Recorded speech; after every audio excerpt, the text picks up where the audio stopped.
Well, hello again and welcome to another episode of the Hyperion Adventures Podcast. I'm Tom. As always, I'm with my gorgeous, wonderful, intelligent, extremely hardworking, patriotic wife and co-host, Michelle.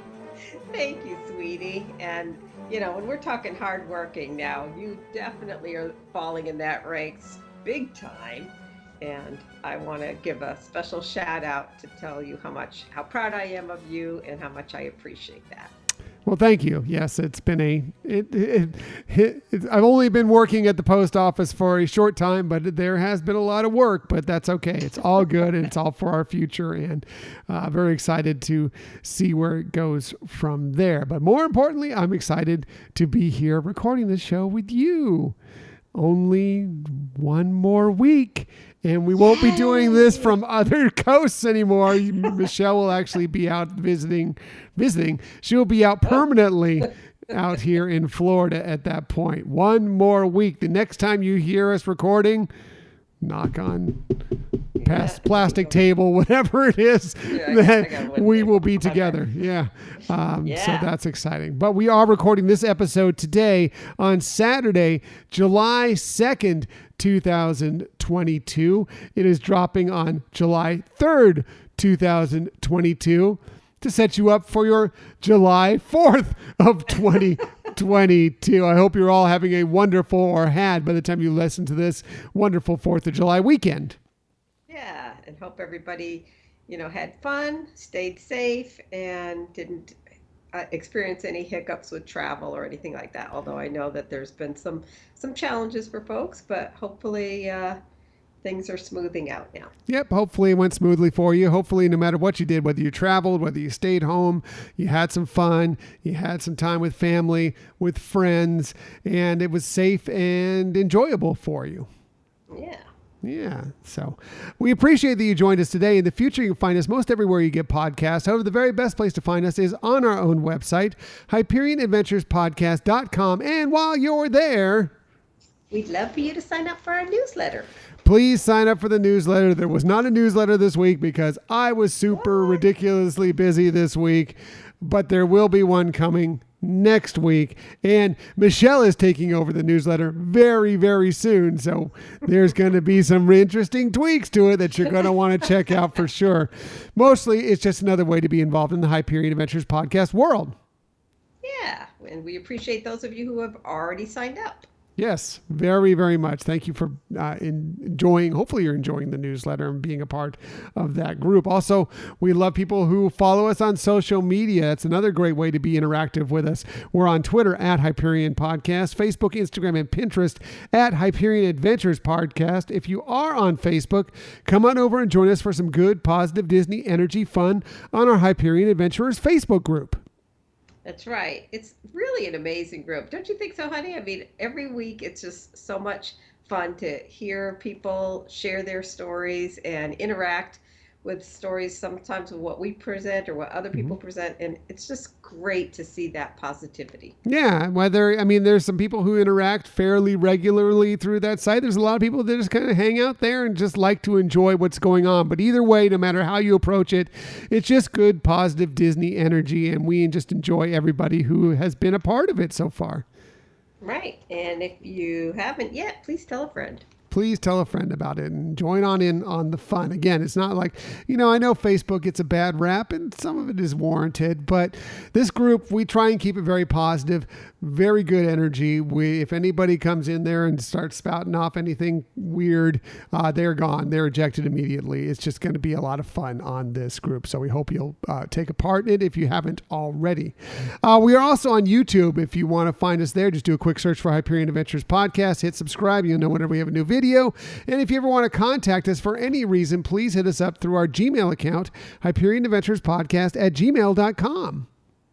That's right. And as we say each episode, we really do love hearing from folks, whether you're just saying hi or if you have any feedback for us or requests. Yes, we just love hearing from you in every way, shape, and form through all these different things that we just listed as we went through there. Another great thing you could do if you want to support this show and get some cool swag out of it is there's a couple ways you could do that. You can go to our Spreadshirt shop, probably the easiest way. Just go to spreadshirt.com and just go to Hyperion Adventures Podcast, do a search for Hyperion Adventures Podcast, and you can find all of our gear there, or you can go to any of our social media profile pages. We have a Linktree account there with a link right to our page, and you can pick up all sorts of different items with our various different logos, and we get a piece of everything that is bought. Plus, you get to wear some of our gear when you go to the parks, when you sit by the pool, when you're barbecuing, whatever you may be doing. It's just a lot of fun.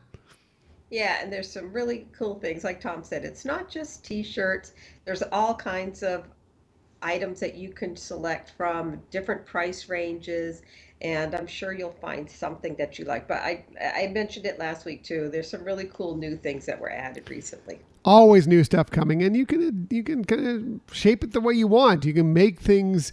You're doing various different logos, doing different things. It's really interactive, and it's a good website to kind of create what you want using what we've posted out there.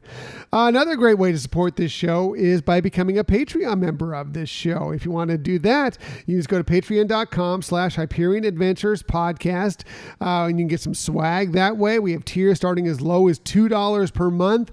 And we have a new Hyperion Adventures Podcast Patreon member this week. Welcome, Lori. Thank you for joining in on the fun. Yeah. We're so glad to have you. We really appreciate you. And we'll be reaching out to you to get you more involved if you want to be in some of these upcoming shows that we're going to have many of the Patreon members take a part in. Right. Really appreciate it. Thank you so very much. Yes. That really all the Patreon members. Thank you for your continued support throughout all this. We really, really appreciate it so very much. And I'll be reaching out to you in the next few weeks, all of you, because there is some gear that needs to go out to some people that we have promised. So I will be reaching out to you to get some t-shirt sizes, etc., because we owe you a little bit of stuff. And so we'll be getting that out to you very, very soon. Now, before we get into this week's show, we always like to look back at the week that was because, it can be tough. Weeks can be difficult. I've been working very hard. Michelle's been working very hard. We've been separated across the country from one another. So there's been some tough times, but there are always some great times as well. And we like to look back. This is a positive show and focus on the positives that have been in the week that was. And we called this segment My Favorite Thing from This Week. And when we do this, well, we always start with Michelle because she's awesome, wonderful, all things great in the world. She has the best lists. You're going to hear she does the best research. She has the best tips. But she usually has the best My Favorite Thing from this week as well. So, Michelle, what was your favorite thing from this week? Wow. Thank you, sweetie, for all those nice compliments. So I guess the one that I'll bring up here as my favorite thing is, as we've talked about, I'm in transition of getting out there to Florida. There's a lot of stages and steps to get to that. And one of them was trying to figure out getting my car transported out there and when that would happen. And, if you've ever done this, you may know what I'm talking about, but, you're never given really a specific date until it's the time. And that's what happened this week. I got a call on Wednesday and they said, okay, we're going to take your car on Thursday. Not what I was expecting, but it all worked out. It worked out nicely in terms of the pickup. We'll see how the delivery goes soon, but kind of nice to get that checkbox filled there and get that task done. One more thing out of the way. Yeah, the car may be here possibly as early as tomorrow, I guess. We will see what happens with that. But yeah, unfortunately, the car's here before Michelle gets here. But Michelle is less than a week away, less than a week from being out here. So yeah, that was very cool. That was very cool. And I did receive the keys. I did receive the keys. So we're good to go with that. So as Michelle is learning this as we do our show. My favorite thing from this week, well, it was a very busy week for me, and I had some highs and lows when I was working with the post office with everything. But probably the best thing was getting a call on Thursday morning, and they said, "Hey, you know what? We got plenty of carriers today. Why don't you take the day off?" So I got an unexpected day off, which I could really use on Thursday, and got to do some things around the house and just kind of relax, which was kind of nice. And that was my favorite thing from this week.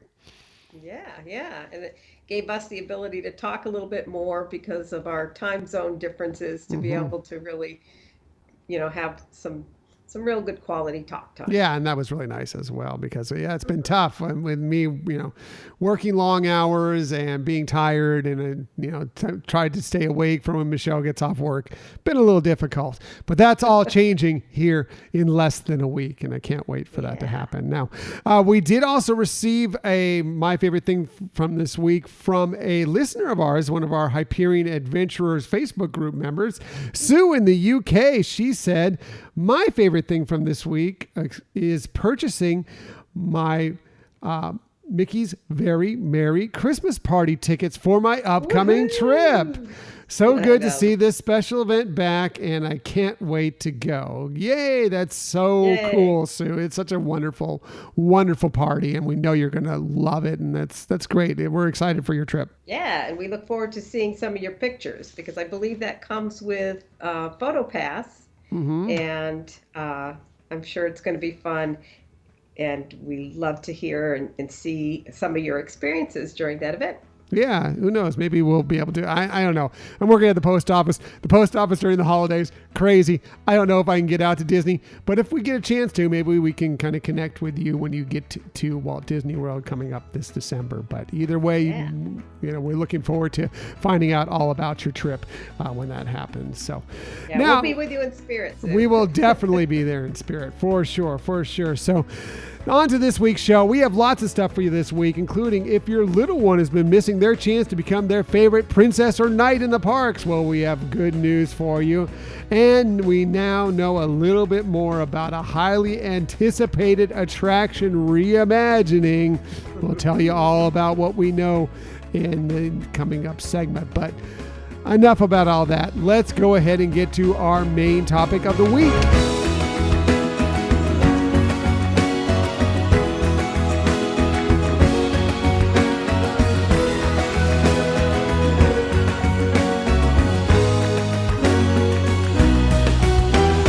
Yeah, for this week's main topic, well, it is right before the 4th of July as we're recording this. It is 4th of July weekend, and, Disney tends to take it and be very patriotic in many ways, and we thought this would be a great idea for a Michelle research piece to look at how Disney has done so many things patriotic-wise with characters, with attractions, their history.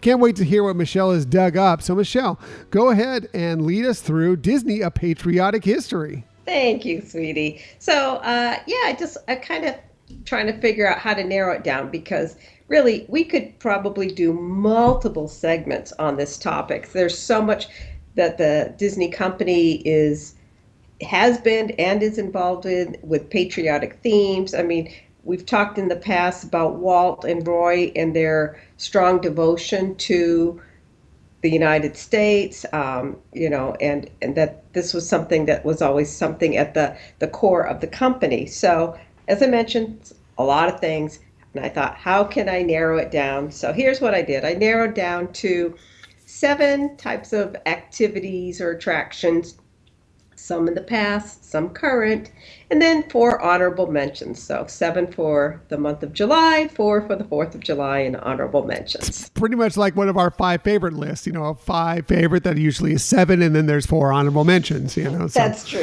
true. So, all right, so let's first start with some past attractions. And honey, I know one of these I'm going to bring up. I know that you've experienced and have had some interesting things that you've shared with me. But so the first one is the America the Beautiful Circle Vision 360. And actually, Disney technicians were the inventors of what was originally called, I hope I say this right, Circa Ramen. It later changed its name to I'm Circle hungry now Vision. with some ramen, some circa I know, ramen. right? That's right. And I'm wondering if I put an N in there, was it Circa Ram? I don't know. But anyways, initially it used 11 projectors to show the film in the round. And eventually they honed in on that technology and that it would only require 9 cameras. But this attraction called America the Beautiful opened in Tomorrowland at Disneyland in 1960 and ran until 1984. And I know that, Circle Vision has been used throughout different parks, both on East Coast and West Coast. And but that initial one of America the Beautiful, I thought really demonstrated the concept of patriotic Disney. Yeah, very cool. I'm sure that was. It's funny because it played, but I don't remember ever seeing it. But I'm sure it was wonderful. Yeah, and I think some of these things once in a while they would have a substitute or a different theme because there were a lot of them. But I think when they're saying what was housed mainly in one particular area, that was what was running during that time frame. Gotcha. Then America Sings was also a former attraction that actually, well, let's before I get into some of the actually, it was really started because of in preparation of the America's bicentennial in 1976, and it was a story or show in 4 acts through the history of the United States, told through song. And the real reason that it was in 4 acts was because they were using Walt's Carousel of Progress building, and that had the 4 different segments there. So they kind of incorporated this new show with that in mind. So they had America Sings was hosted by an eagle named Sam, who was voiced by legendary Burl Ives. It had a cast of over 100 animatronic animals. And as we pointed out in some past episodes, those animatronics have been repurposed in very unique ways. Right. Yeah. There you can find them all through Splash Mountain for one thing. Most of them are located there now. And we'll see what they do with them in the future. That's part of the Disney Stories of the Week, as a matter of fact. But also they've been repurposed within things like Star Tours, like some of those droids that you see scanning people as you walk by in the queue.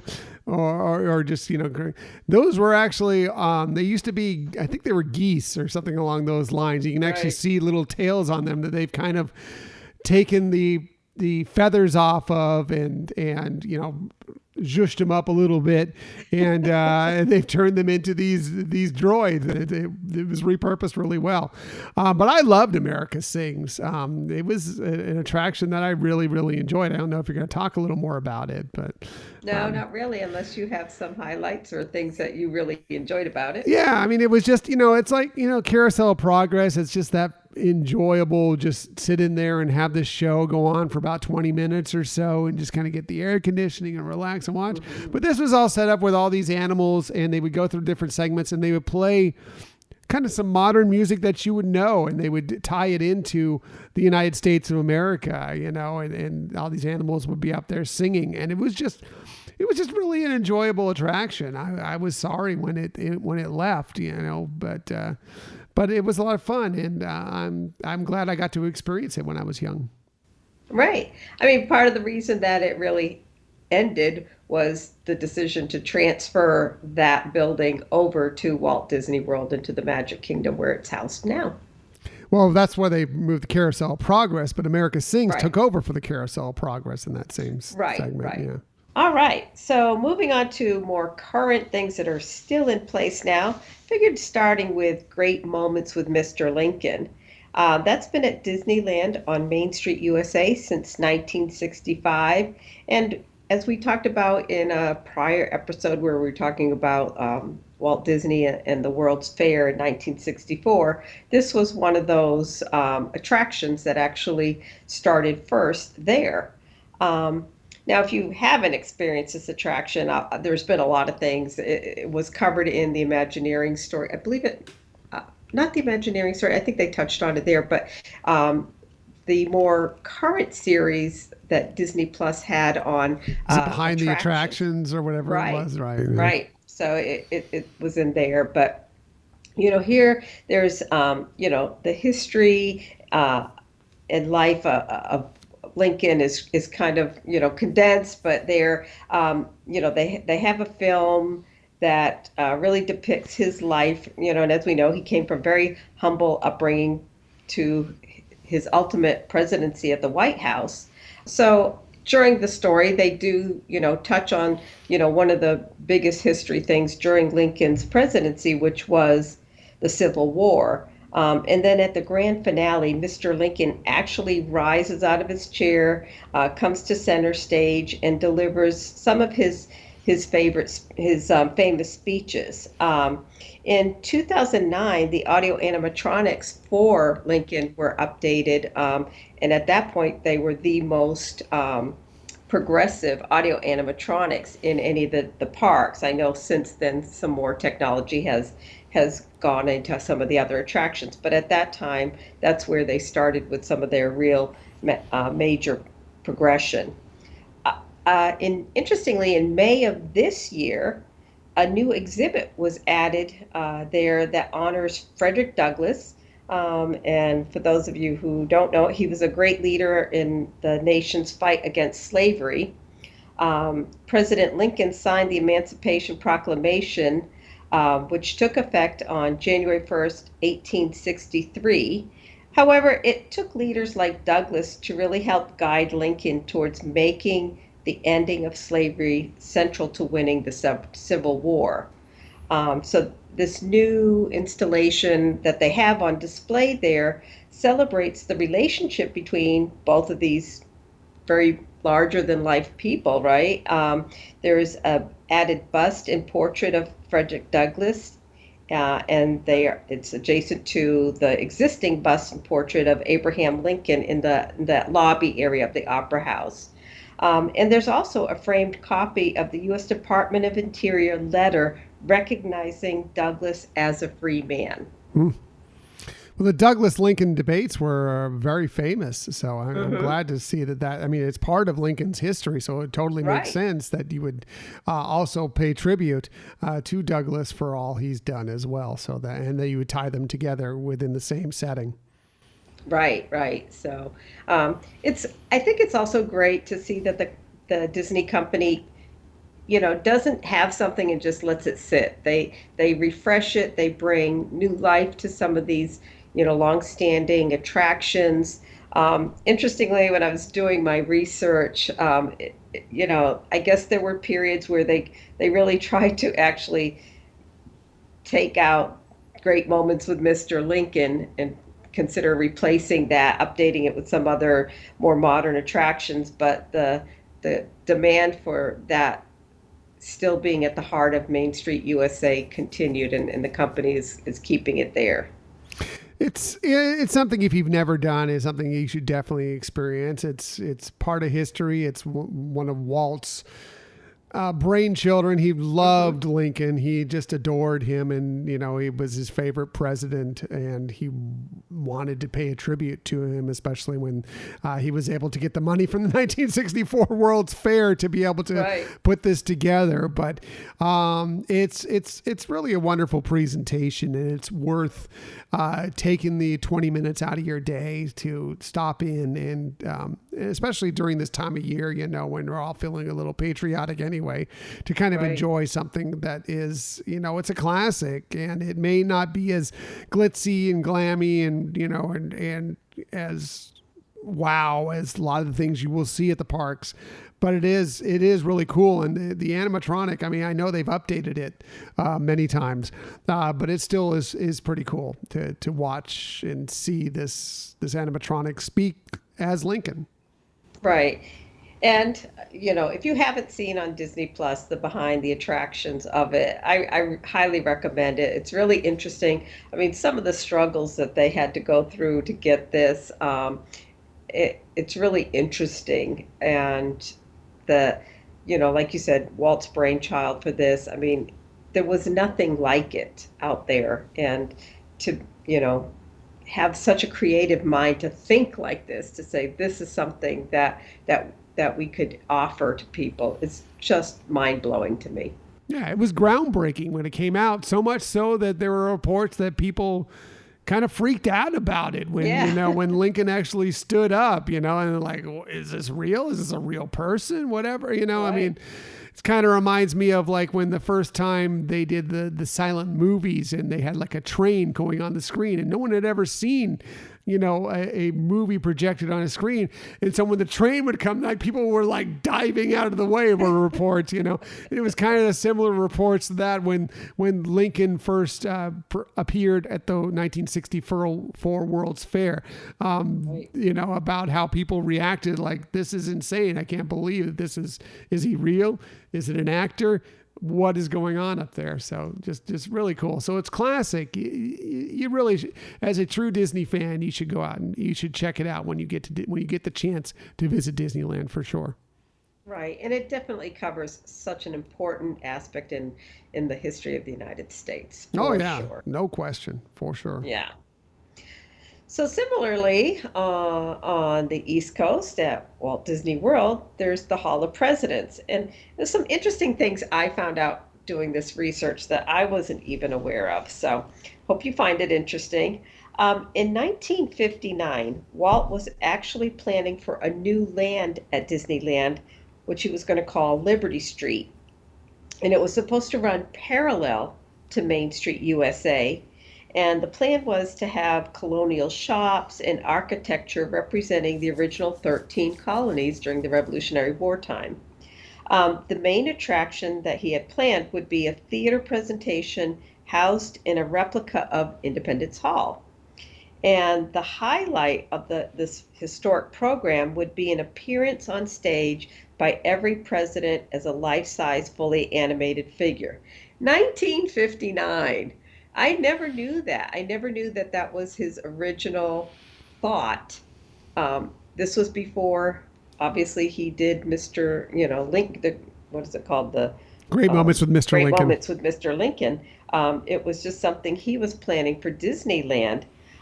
So when this opportunity for the World's Fair came up to do the life-size audio animatronic of Mr. Lincoln, this was, for him, a great testing grounds prototype for his ultimate plan of having all the presidents on stage. So pretty interesting that that was something back that far into the Disney company history. So unfortunately, Walt passed away before his full vision would come to life, but it was eventually fulfilled in the opening of the Hall of Presidents attraction at Walt Disney World in 1971. And as we know, ever since then, each new president is added to that attraction. Yeah, everybody always wonders about whenever there's a new president elected, what lines will they read, how will they look, how will the animatronic look, how will the presentation, how will they be added? It is always a very interesting thing, and it's quite a tradition for sure. Right, right. So our next activity, a patriotic activity that you can participate in, is with the flag retreat ceremony. Um, this ceremony in Town Square began on opening day in 1955. And another interesting thing I found was that the security cast members diligently raised and lowered the American flag each day, including during the park's 13-month closure. Wow, that's pretty cool. Isn't that cool? So, Yeah. I mean, yeah, such a tradition, and obviously we know that it is also done at Walt Disney World in the Magic Kingdom Park. So, supporting our nation's military heroes is, as we said, the tradition that dated back to that Walt Disney World, excuse me, Disneyland Park. And it's really a way to recognize active duty military and veterans through this ceremony. And I have some quotes, some interesting quotes from individuals involved in this. So, Army veteran Eileen Underwood, who's the Magic Kingdom's senior security manager, said, "We were thrilled to resume our daily flag retreat ceremonies to honor our country and those who served around the world in defense of our freedoms. It's a special moment for all our guests that really reaffirms the feeling that this is a truly magical place." Hmm. And so that was from Walt Disney World.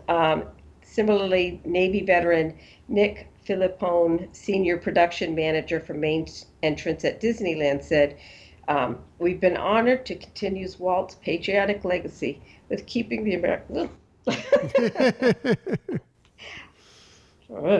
Trying to get through this quote hard. With keeping the American flag flying throughout the park's closure, showing that no matter what else was happening, we could maintain this element of our heritage. Mm, So, so really wonderful. cool to see how important this is. We mentioned to the security department, they're the ones that actually carried this out, but through veterans that work at the company, how they really truly feel touched and honored to be with a company that has such high regards. Yeah. It's amazing that they carry that on throughout the closure during the pandemic, especially Right. that, even though there was no one there to see it, that they still were doing the raising and the lowering and the celebration, the ceremony, I should say, for but if you get a chance, and I know it's not something you necessarily will put on your schedule, it's not the most highly anticipated thing you will do at Walt Disney World or at Disneyland on your trip. It is pretty impactful when you do get the chance to Right. come across it. They usually bring out a few service members, veterans from each of the services, Army, Mhm. Navy, Air Force, Marines, sometimes Coast Guard. Then they make them a part of it. The Disneyland or the Walt Disney World Band is there. The Dapper Dans are there. Mhm. And then the security unit, of course, that actually does perform the raising and lowering of the flags. It is a really, really wonderful ceremony and really worth your time to check it out for sure. Yes. Now, earlier this year, Disneyland actually reimagined their flag ceremony, to again keep things fresh, keep things, current, and make sure that they're getting feedback and honoring the veterans and active military appropriately. So, if you've been to it in the past at Disneyland and haven't been this year, they've made some new additions, some new changes. So check it out. Very cool. Yeah. So our next activity takes place at Epcot at the American Pavilion, which is the American Adventure with Ben Franklin and Mark Twain. So this, a lot of you, I'm sure, have experienced it. There's 35 audio animatronic figures. There's digital rear projection images on a 72-foot screen. It comes with stirring patriotic songs and, really see America's history and story unfold. You know, it also, as you probably know, you're sitting in a colonial theater, and Ben Franklin and Mark Twain come out as your guides on this trip through history. It includes such things as landing of the Mayflower, the Boston Tea Party, winter at Valley Forge, signing of the Declaration of Independence, the Civil War, and the Great Depression. Now, some of the things you may not know, though, is that the attraction actually took Disney Imagineers 5 years to complete, and it really is pretty incredible, pretty much a marvel. So you probably never realized just how much it takes to run, but the building, first of all, was intended as a people's mansion. Its design actually brings influences from classic Georgian style of the late 1700s, colonial Williamsburg, Independence Hall, Thomas Jefferson's Monticello, and the Old State House in Boston. Now, as the story unfolds, there's images that appear and disappear and seems very seamless, but it's because of the massive computer controlled movable device that takes place. And there are 10 different sets stored under the stage that are moved forward or backward as needed. So, I mean, all in all, really a true technological marvel. Yeah, And here, it's a great show too. I haven't seen it in a long time. Actually, I've been meaning to see it because it's been mhm, several years. But it really is an interesting show for sure. yeah. And here's a fun fact from the D23 website. It says, if you want to catch an architectural mistake, take a look at the columns in the rotunda. Their capitals have been placed on them sideways. So Whoops. something for us to look forward to because I Uh, didn't know that yeah, prior to this. always like looking for little fun. I don't know, nuanced things, that are whether it was intentional or unintentional, but fun just the Right. same. Yeah. Yes.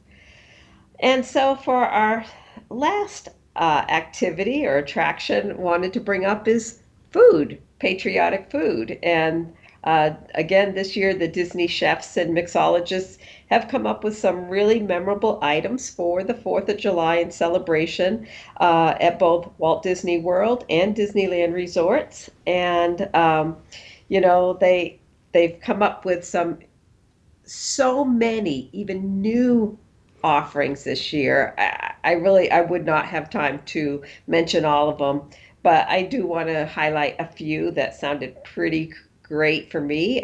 They've been offering them this week.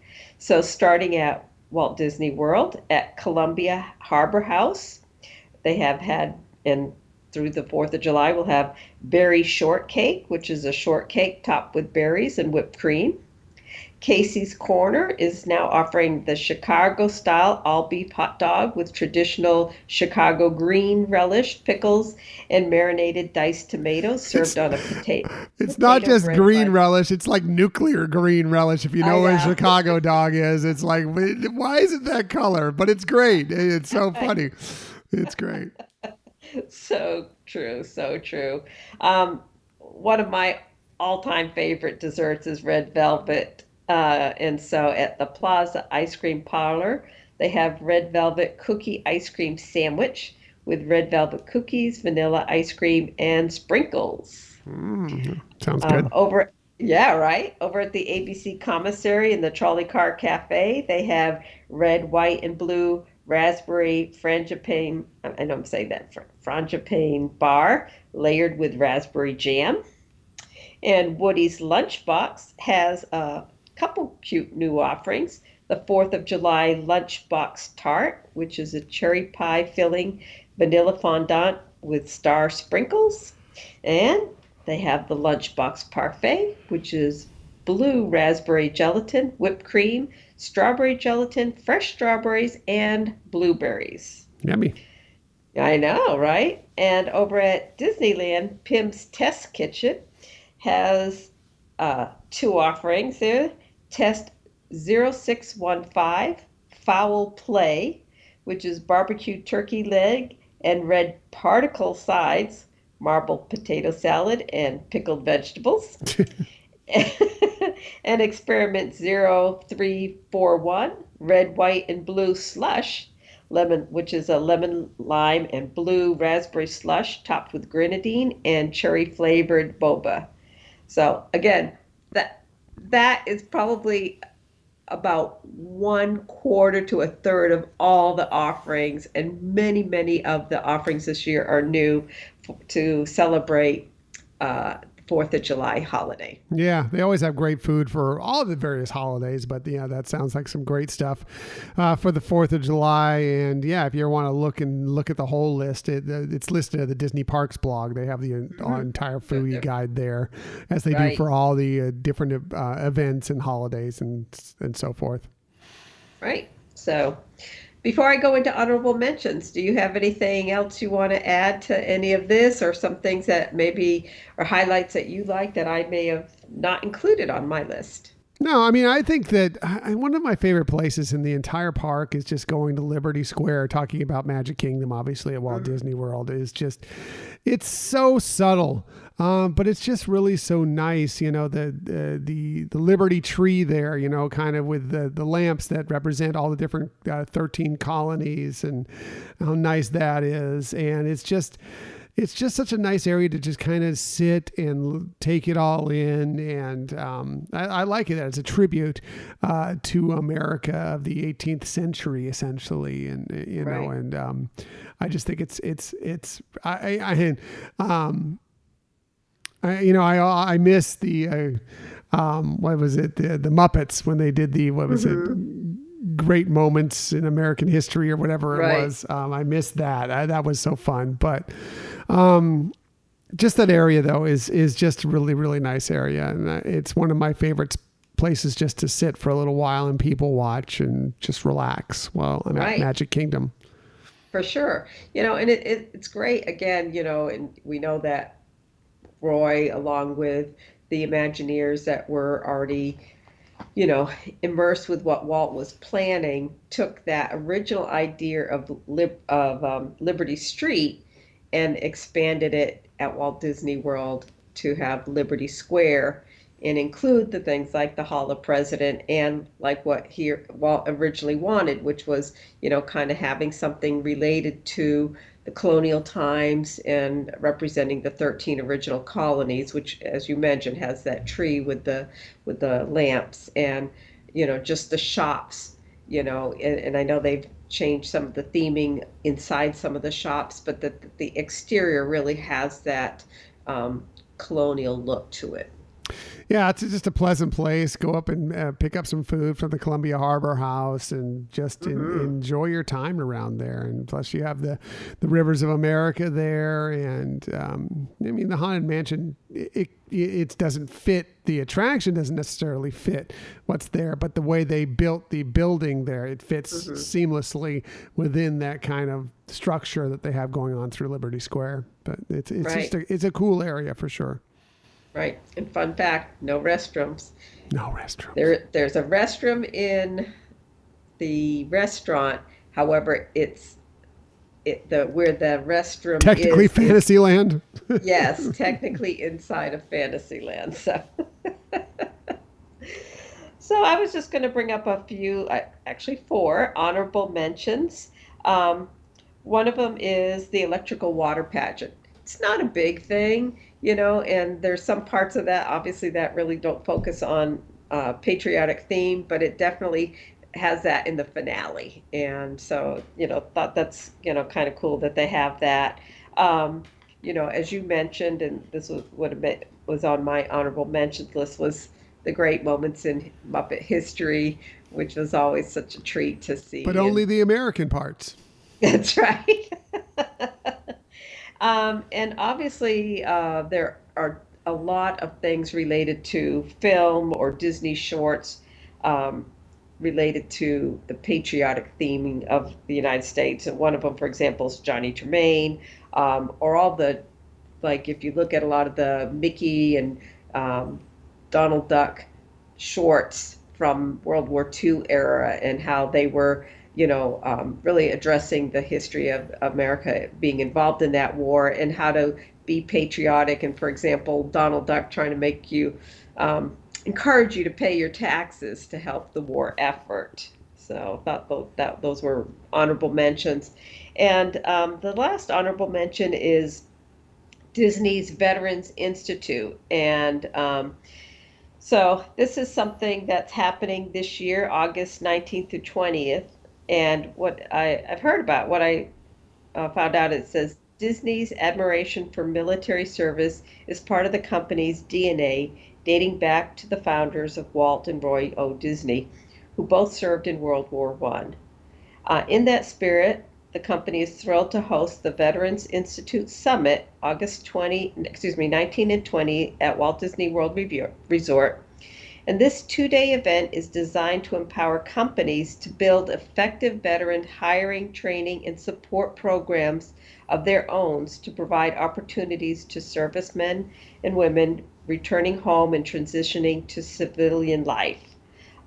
So I just think that's such a great thing that the company is giving back, right? I mean, this is not something that, this is teaching other companies how to really, tap in on such a great resource of staff as our former servicemen and servicewomen, and making that transition for them to be, something that is beneficial both for them as well as the company that's hiring them. So great aspect that the Disney company is instituting that. Yeah, I didn't know about that. So that's really cool that they're continuing on with that. And, the outreach Disney does with so many of these different groups, we talked about, and it came true this week, when, the Make-A-Wish Foundation, they've always been so active with that. Mm-hmm. And now, the godchildren of the Disney Wish, as it goes on, it went off on its inaugural sailing this week. They christened it, and it's so wonderful. But there are just so many other wonderful programs that Disney is a part of, and I'm glad to hear that that's just another one that they're doing wonderful things for. Right. So that is my look at patriotic Disney. Very brief, but patriotic Disney representation. We don't do anything very briefly. No, that was great. Great research. Michelle always does the best research and great stuff. And it's always good to hear and think about the things that Disney and the Walt Disney Company has done over the years to be to show that it is an American company. Yes, they span globally, and the parks span globally, but really it still is an American company at the heart. And Walt Disney was a very patriotic person, so that is showcased throughout it, and that's why he wanted these things to be within all his parks. That's why it's Main Street USA. I mean, that was what he kind of grew up knowing and wanted this to be. So just great stuff. And Michelle always does the best research. So good job again, Michelle. Oh, thank you, sweetie. I appreciate that. And, kind of really, yes, complimenting what you're saying there. It's great to see that, at the core of the company from their founders, that they continuing it on. It's not something that has remained stagnant. They continue with this being a big part of the heart of the company. Yep, for sure. So good job, Michelle. Once again, that is our look at Disney, a patriotic history.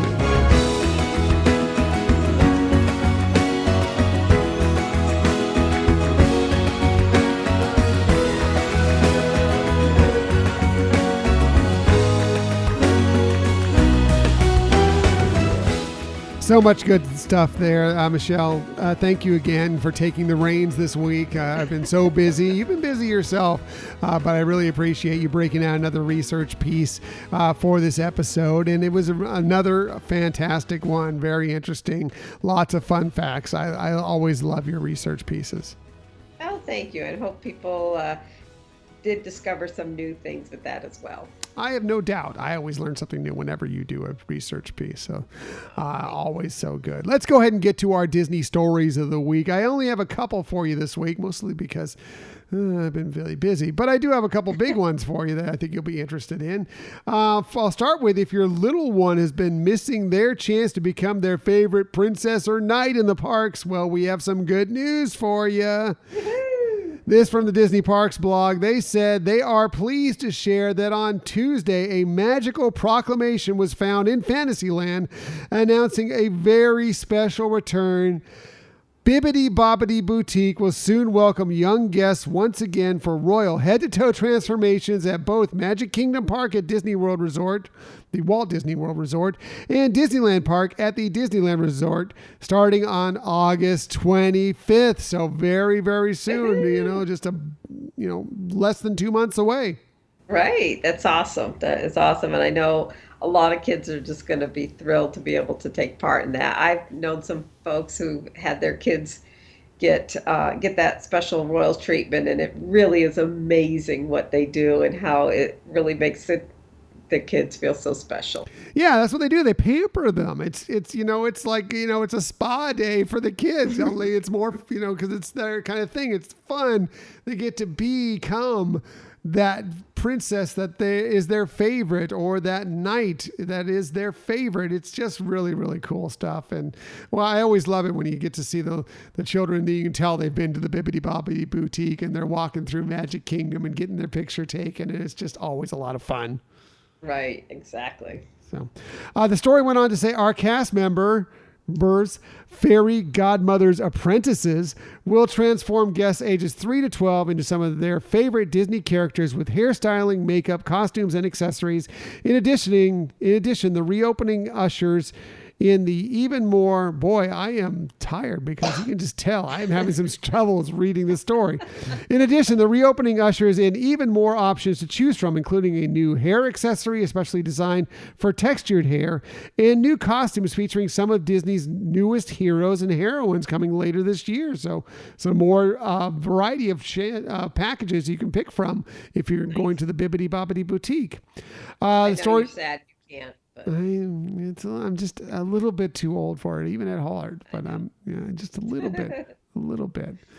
Located in the heart of Magic Kingdom and Disneyland Park, the reopening of these two iconic locations will join the slate of Bibbidi Bobbidi boutiques aboard Disney Cruise Line, including the newest addition at sea on the Disney Wish. And stay tuned for more details about Bibbidi Bobbidi boutique locations at Disney's Grand Floridian Resort and Spa and Disney Springs, which will reopen later at a later date. So you're going to have, even if you don't have park tickets, there are going to be some places you'll be able to go ahead and get this done for your little one when they want to, fully pamper themselves and turn into their favorite princess or knight. Or right. I guess there's some other things coming too that I may be interested to find out what those That's are. awesome. So very, very cool. Moving on to our next story, we now know a little bit more about a highly anticipated attraction reimagining. I hinted at it earlier within Michelle's segment.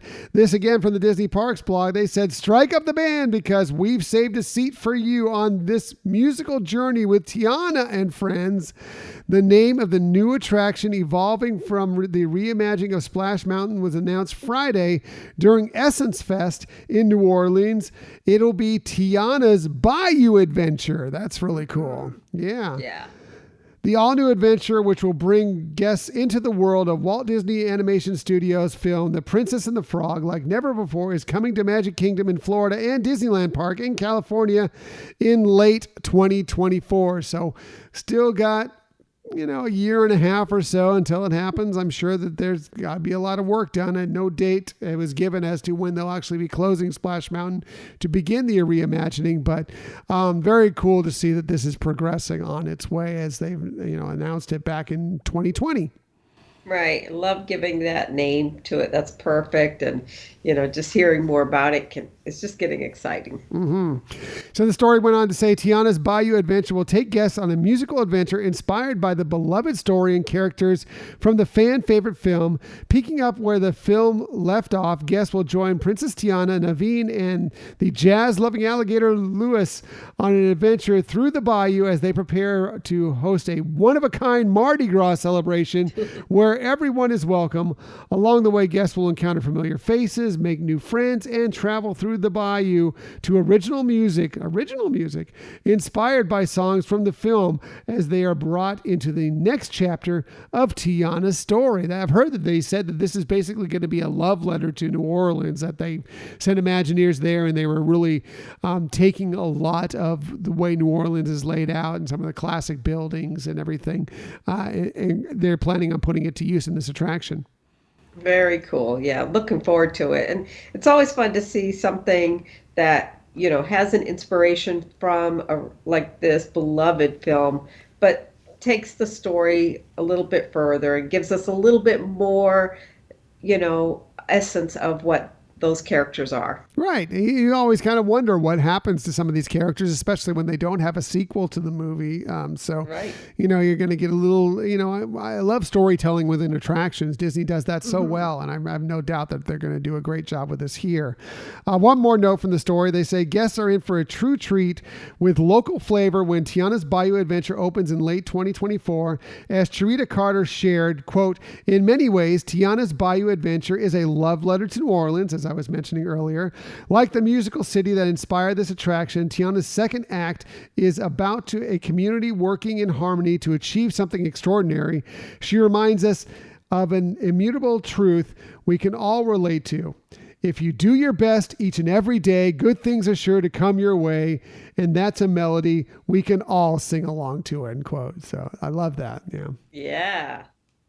Sweet. Great Love it, love stuff. it. Great stuff. So looking forward to see what that attraction becomes once Right. they turn it into to Tiana's Bayou Adventure. So cool. So that's it for the Disney Stories of the Week. However, we never leave you without giving you some sort of tip that might help you on your next vacation. And when we do this, we always start with Michelle. One, because she's lovely, wonderful, all things great in the world. You just heard she does the best research. We know she has the best lists. She definitely has the very best tips. So let's get to it. Here's Michelle's tip of the week. Thank you, sweetie. I appreciate that. So my tip actually has to do with the reopening of Bippity Boppity Boutique. And here's a tip that might be able to save you a little bit of money because these things aren't free and they're not necessarily cheap. So, I know that obviously you can have your child go there and pick out, you know, costume or clothing that you can buy there that they actually buy and put on and be part of that pampering process. But if you do want to save a little bit of money, you don't want your child to feel like they're not getting that full experience is you can actually purchase before your trip, some whether it's a Cinderella gown or a pirate outfit or like Tom said, there's going to be different types of themes, characters that your child can actually go to the Bippity Boppity Boutique already dressed up, ready to go, ready for their transformation, and you've saved some money from, the cost of buying that costume at the store at the time of the treatment. Yeah, that's a really good point. I know we've brought that up in the past, and that is a great tip to kind of help, curb some of the charges because the Bippity Boppity Boutique is not cheap. And the outfits they sell there, while beautiful, wonderful, they're not necessarily cheap either. So if you want to cut some of that cost just a little bit, that is a great way to do it. Michelle's tip, always the best tip. You're sweet. What about your tip, babe? My tip is also something we've talked about before, but I feel it needs to be shared once again because, look, we're squarely in the middle of summer. It's hot. It's hot everywhere. It's been hot all over the country lately. So this time of year, I think you should definitely consider how you approach the parks when it's hot, as it's been more recently. I think it's not the best time to do the rope drop to fireworks, thing. If you can do that, great. I don't think it's the best use of your day when you're at the parks, especially if you're staying at a Disney property. Again, nothing is right for everyone, but here's what I would suggest personally. Go early. Go to the parks as early as you can. If you can go for rope drop, if you can go earlier, because some of you have these early entry if you're staying on Disney property into some of these parks. Take advantage of that. The heat won't quite be at that level. You're going to find out later in the afternoon at that point. Plus, you can get a lot of done earlier. And then at a certain point of the day, go back to your room or go do something else. Leave the parks for a little while. We usually choose to do this right after lunch. That kind of seems like a good time. We go to the parks, we have a little lunch, and then it's time to go back to our room for a little bit. Now you can go back and if you want to use the pool, you can take a nap, you can just get into some air conditioning and not be walking around for a while. It's the hottest time of day. It's a good time to cool down, let everybody kind of rejuvenate a little bit. And then you go back to the parks later. You're going to avoid that hottest part of the day and, around 2, 3, 4 o'clock in the afternoon. You might even also miss that passing rain shower that, it is Florida when you're here, that will come through during that time. Head back later in the day. It's starting to cool down a little bit. You'll be more rejuvenated. Hopefully you won't have that, we're all exhausted, sometimes that'll take out of, let's just say we've seen those people in the parks that you can just tell, okay, they've hit that wall and they're just not happy about anything, especially the kids. Get that break in, go back and get the evening going full-fledged and you'll just enjoy it so much more. And please, don't forget to hydrate. I'm going to go to it. Hydrate, especially. You should do it all the time, but especially during these hot months when you're going and visiting the parks. Yeah, great tip, honey. And, because the parks are opened later in the evening, this gives you your time to have that little downtime to, as you say, rejuvenate and, re-energize yourself to really get the full experience in the evening, especially if you're wanting to participate in watching, either the fireworks or harmonious or whatever in the evening, that you'll have that, and it'll be more enjoyable because you're not so worn out. Right. I know it seems counterproductive, especially as much money as a Disney vacation costs nowadays. So like you feel like you should be there all the time, taking advantage of every moment you're there. But I'm telling you, if you end up wearing yourself out, if the heat starts to get to you, you get exhausted, you get all soaked from the rain, all these things that can happen, suddenly it doesn't become as wonderful a vacation. Those breaks in the middle of the day can be great. And I'll tell you, breaks in the middle of your vacation, if you can just take a day and not go to the parks, those are also great to make you, when you do go, it's just that more advantageous. You have that much more energy. You can have that better time when you're in the parks. Right. And sometimes when you go back later in the day or in the evening, you can actually get a better parking space because you have a little bit more, a lot of times, flexibility to pick where you want to park in the parking area. That's a very good point. Again, another Michelle tip. Great tip.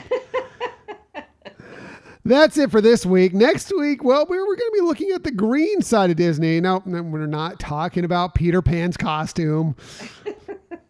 We'll be discussing the steps that the Walt Disney Company makes to help the environment. And I think this is going to be another Michelle research piece. So that's pretty cool. I like that a lot. You're so funny. Yeah, that's the plan. We'll see if it actually comes to fruition. It's a busy week this week. I'm working a lot. Michelle's getting out here, closing up all her stuff that she has going on in San Diego with her job and our home out there. So this is what our plan is for now. Yeah. If there be a drop of a best of Hyperion Adventures next week, you'll know it just was a little hectic. Plan A and it's coming. It's either coming this week or the next week. That's what I will say about that episode. It just depends on what we have going on. But either way, we appreciate that you joined us today. In the future, you can find us most everywhere you get podcasts. However, the very best place to find us is on our own website, HyperionAdventurespodcast.com. And while you're there, you'll be able to sign up for our newsletter. Please sign up for the newsletter. You're going to be excited to check it out, to see what Michelle does with it, because it's going to be great. Everything Michelle does is great. I know what she does with the newsletter is going to be great. Mostly it's just another way to be involved in the Hyperion Adventures podcast world. Another great way is to follow us on social media. We're on Twitter at Hyperion Podcast, Facebook, Instagram, and Pinterest at Hyperion Adventures Podcast. If you are on Facebook, come on over and join us for some good, positive Disney energy fun on our Hyperion Adventurers Facebook group. Yeah, and if you're already part of that group, please continue to share, your life events and your positivity, because it makes all of us enjoy it and be better for it. Right. It could be Disney related. It could just be something personal to you. We just enjoy being a part of whatever you have going on, those little wins in life. We love sharing them, and we love seeing what you have shared out there. So we're rooting for all of you. So we want to see your little wins in life, and then that's a lot of fun for sure. Yeah. So also we are on YouTube. Just do a quick search for Hyperion Adventures Podcast. Hit subscribe. You'll know whenever we have a new video. And if you ever want to email us for any reason, please hit us up at our Gmail account, HyperionAdventuresPodcast@gmail.com. Yeah, feel free to drop us a line for any reason whatsoever, and we just enjoy hearing from you. All of you, every little bit of you. We want to hear from anything you have to say. If you have topic suggestions, if you just want to say hi, we want to hear from you. So that's it. Thank you for listening to another episode of the Hyperion Adventures Podcast. We look forward to sharing some time with you again next week, or maybe the week after. Until that time, I'm Tom. I'm Michelle. And we hope that you have a magical week. Bye.